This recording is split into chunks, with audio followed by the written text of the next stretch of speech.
Welcome sa EE Lectures. Para dito sa episode 8 natin sa Transformers, ang discussion natin is about sa parallel operation ng mga transformer. Tara, let's go!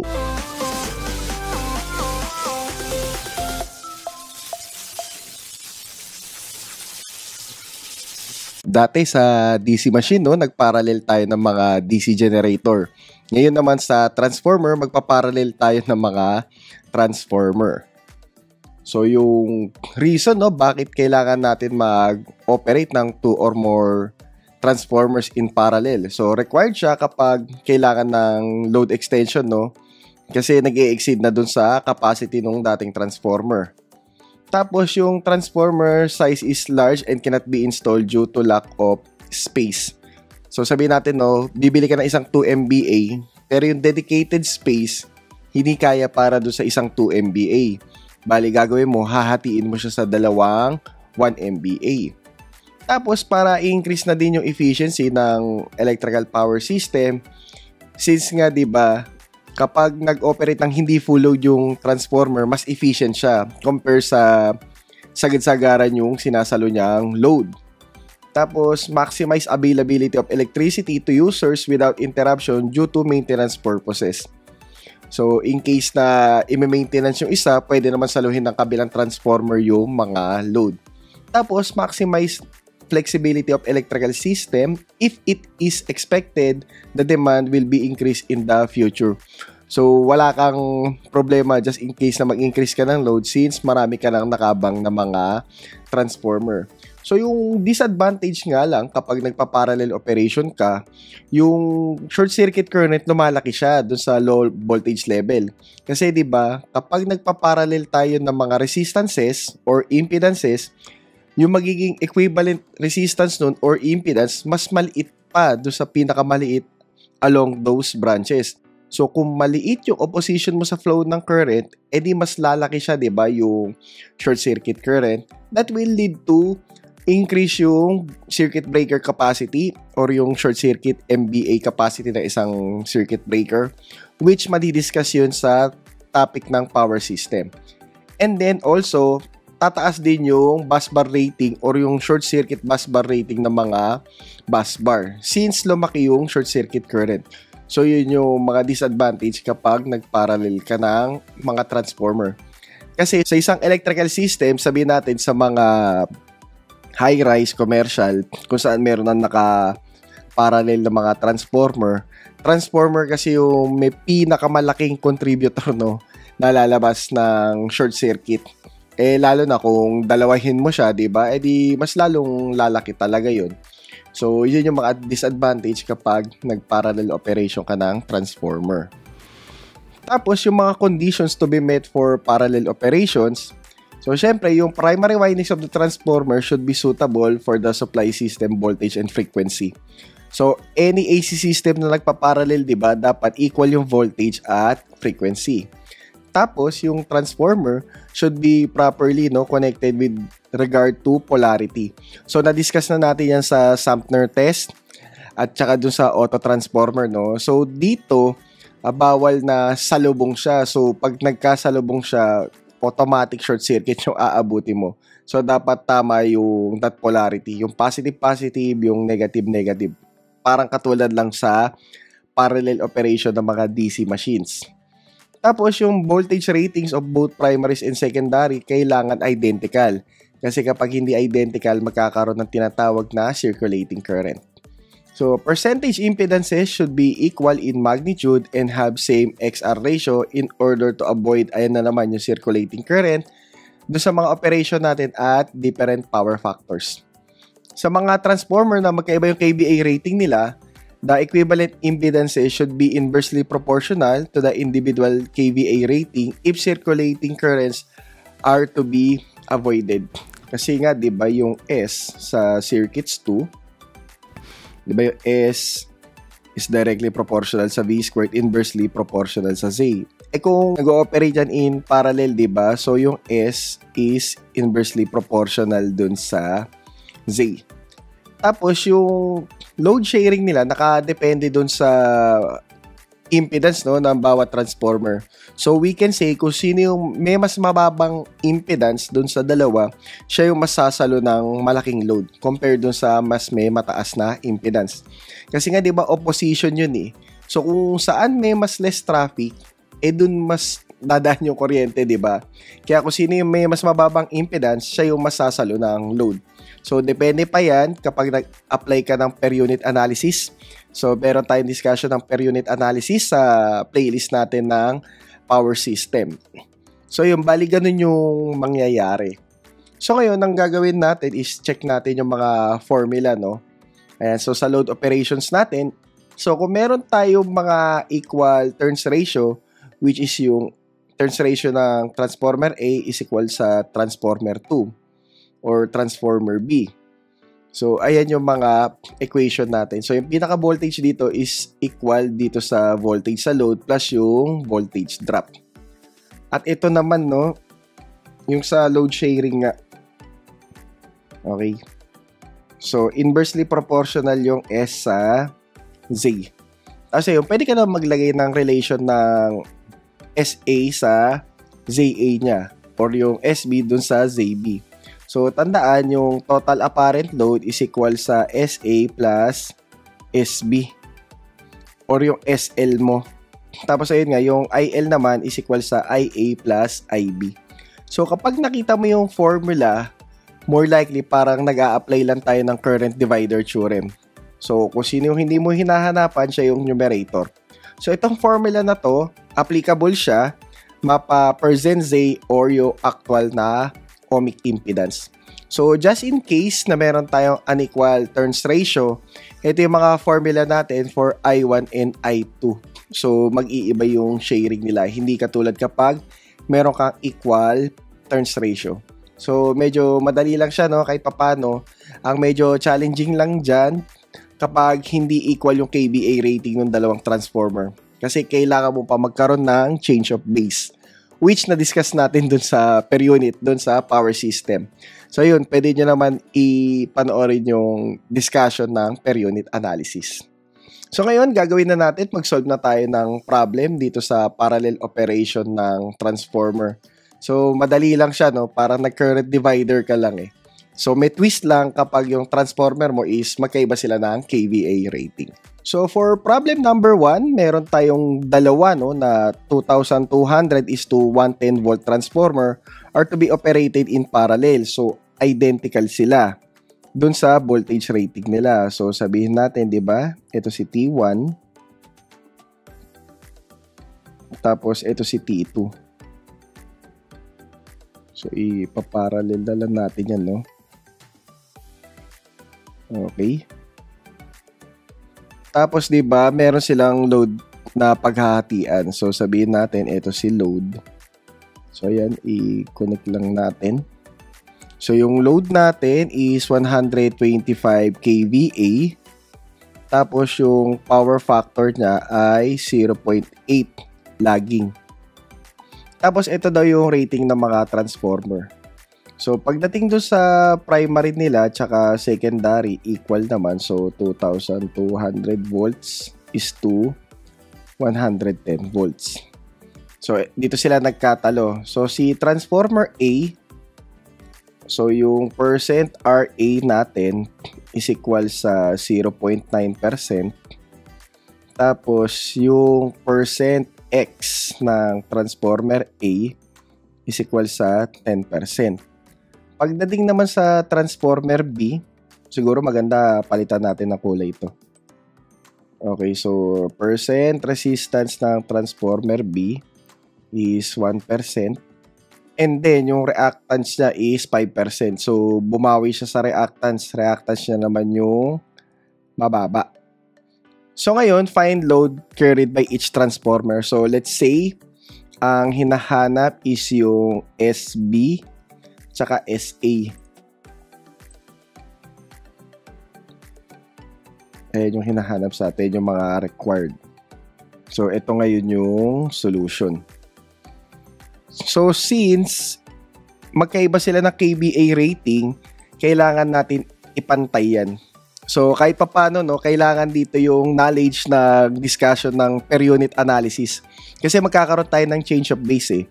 So, need natin mamili ng base para dito sa dalawang transformer. So, let's say, choose, okay, 100 kVA as base. So, ibig sabihin nun, hindi na mapapalitan yung ZA ng transformer A. Since siya yung naging reference eh. So, we can say na yung percent ZA is equals to 0.9 plus J10. Okay? So, ayan yung percent ZA. So, hindi siya magbabago. So, may effect yan dun sa transformer B. Since ang rating ng B is 50, hindi naman 100. Okay? So, magkakaroon tayo ng bagong percent ZB new is equal sa percent ZB old. So, paki-check na lang yung video natin no, dun sa per unit analysis. Okay? So, S new all over S old. So, bali, mangyayari dyan. So, 1 plus J5% multiply by. So, yung bagong kVA natin is 100. And then, yung old natin is 50. So, bali, ito na yung bagong ZB mo. Yung percent ZB. So, percent ZB new. Okay, so, bali, 1 plus 5i. Okay, tapos, i-multiply lang natin sa 100 over 50. So, madodoble lang siya, no? Okay, so yan, 10.198 bar 78.69. Or pwede natin ilipat yan papunta sa rectangular. So, check natin, no? So, A plus BI equals, so yan, 2 plus J10. So, 2 plus J10%. So, yan na yung ZB nyo. So, since nakuha na natin yung ZA tsaka ZB nyo, makakuha na tayo ng SA at SB. So, pagdating sa SA, is equal yan sa S load. Pero tandaan, itong S load must be complex number. Okay? So, saliwa siya, di ba? Parang current divider. So, percent ZB new all over percent ZA plus percent ZB new. So, ganyan lang siya sinosolve. So, yung magiging solution natin dyan is equal sa 125. So, kVA. So, bar angle, negative 36.869. So, gasgas na yung 0.8 power factor sa atin, di ba? So, ayan. And then, i-multiply natin sa 2 plus J10 all over 0.9 plus J10 plus 2 plus J10. Okay? So, yung sagot natin dyan ay, so store natin ito sa letter B. Okay? So, 125 bar angle, negative. So, inverse cosine ng 0.8. Tapos, ito na siya. So, B all over. So, 0.9 plus 10i. Tapos, plus B.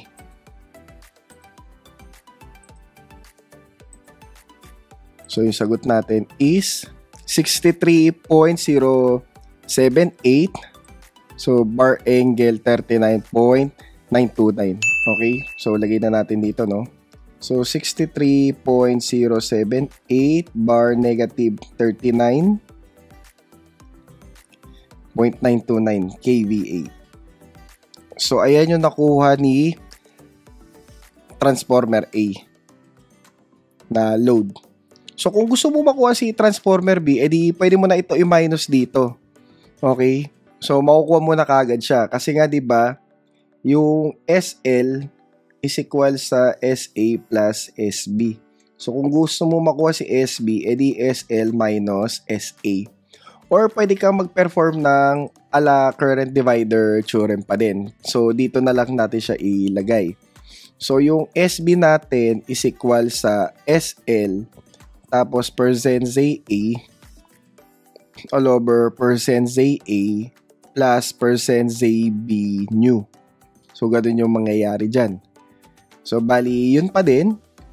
Si 125, okay, bar negative 36.869 degrees kVA multiply by, okay, so sa liwa, diba, mala current divider theorem, so 0.9 plus J10 all over 0.9 plus J10 plus 2 plus J10. So, is equal yan sa, so gagawin natin dito, kahit i-edit na lang natin ito, lagay na lang natin 0.9 plus, ayan, so 10i. So, is equals to, so 62.103 bar angle 33.762 degrees kVA. So, lagay na natin. So, 62.103 bar angle negative 33 point, ayun, 762 degrees kVA. So, ayan yung load sharing natin para sa problem number 1. So, may part na madali lang siya, di ba? Hindi naman siya ganun kahirap. Parang nag-perform ka lang ng current divider sa AC circuits. Para sa ating problem number 2, so hindi na siya naka-percent no, or naka-per unit. Naka-actual value na siya. So, yun yung pagkakaiba nitong problem number 2 sa problem number 1. So, mas madali ito no, kung ganito compare dun sa naka-percent. Kasi nagkakaroon ng change of base kung naka-percent. Compare sa naka-ohmic value. So, ayan, bali T1. Lagay natin dito. Tapos, T2. So, connected in parallel. Okay, tapos meron silang load. Ayan, load. So, bali dito, meron tayong impedance, no? Let's say yung ZA. So, actual siya. So, 2 plus J3 ohms.